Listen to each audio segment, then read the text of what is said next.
Hello everyone, it's Miss Cromwell and I'm back with this week's homework, and we are hitting multiplication.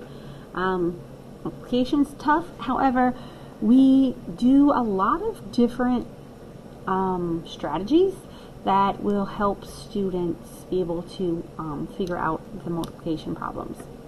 So for this top one, multiplication as repeated addition. So if you're looking here, each of these are in groups. So it's asking you how many is in each group. Well, there's 4, there's 4, there's 4. Alright, so 4 plus 4 plus 4 plus 4. So 1, 2, 3, 4. So it's how many groups? 1, 2, 3, 4. Or even 1, 2, 3, 4. Of how many are in each group? Well, there's 4 in each group. So 4 times 4 is 16. Now, if we come over here to the bananas, this one looks different. With equal groups and repeated addition, sometimes the pictures are going to look different. And that's okay. So for this one, you can see that there's 2 bananas in each group, and the groups are separated with these boxes. So we have 2 in each group. So there's 1 group, 2 groups, 3 groups. So that's why I'm going to be adding 2 3 times. 1, 2, 3. So again, how many groups are there? 1, 2, 3. There's 3 groups of 2, so 3 times 2 is 6. Students can also sit and count them all and get there. At the bottom of this page is more repeated addition.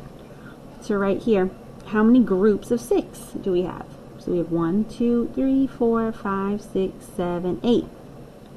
Alright, so we have 8 groups, which is how you got 8 times 6, but both sides you have to solve. So 6 plus 6, students can either sit and count and add 6 each time. I like to kind of put them together. So 6 and 6 is 12. So every 2 groups I would make 12. And now I can, do a little addition. 12 plus 12 plus 12 plus 12. 2, 4, 6, 8. 1, 2, 3, 4. So it's 48. 8 times 6 is 48. So that is what's happening here. Over here, again, 10 plus 10 plus 10 plus 10. Students know how to skip count by 10. So 10, 20, 30, 40. And it's the same thing of how many groups of 10. So there's 1 group, 2 groups, 3 groups, 4 groups. So 4 groups of 10 equals 40. So that's what they're doing down here. So we flip over to the next night's homework. This one is with arrays. There is an example here. I'm going to do one over here. So what you do with that, and what we are going to be asking all students do, is you need to put the number for each, how many rows and how many columns. So rows, 1, 2, 3, 4, 5. So you'll put 5 on the left. And how many columns? 1, 2, 3, 4, 5, 6, 7. And then now you have to do a multiplication sentence. So 5 times 7 equals, and then students need to solve. They can count them all up. But again, students know how to count by 5. So they could say 5, 10, 15, 20, 25, 30, 35. So arrays are nice because even if students don't know one, that they can draw an array out on any test in any shape, so it doesn't matter, and be able to get their answers. So here's another one. How many rows? 1, 2, 3, 4 rows.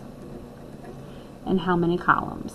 1, 2, 3, 4, 5, 6, 7, 8, 9.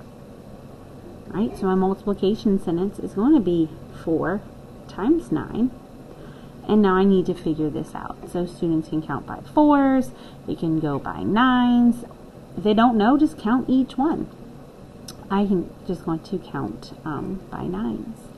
So for this one, I'm going to do 9, 18, 27, 36. So 4 times 9 is 36.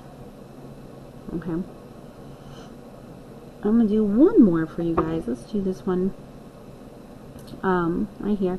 How many rows? There's 1 row, 2 rows. Put my 2 over here. How many columns? 1, 2, 3, 4. So my multiplication sentence would be 2, times 4 equals, and again they have to solve to either count each of these, or they count by 2s or count by 4s. But 2 times 4 is 8. And then, as always, right now we're sticking with the same types of literacy work. Please have your students read this to you 3 times. There's 3 stars, and that is new, but we have some lower readers, and being able to be fluent is really going to help them with comprehension. So before your student even answers any of their questions, please have them read it 3 times to an adult, so out loud. That way you as the adult can fix any errors that they may have. And then, as always, please make sure that we are annotating with the correct. So with the red crayon, who has pumpkins in their garden? You use red. You would read it, Kim's mom has pumpkins in her garden. So I don't have a red with me, but you would underline that in red and then write it down here. Who has pumpkins in their garden?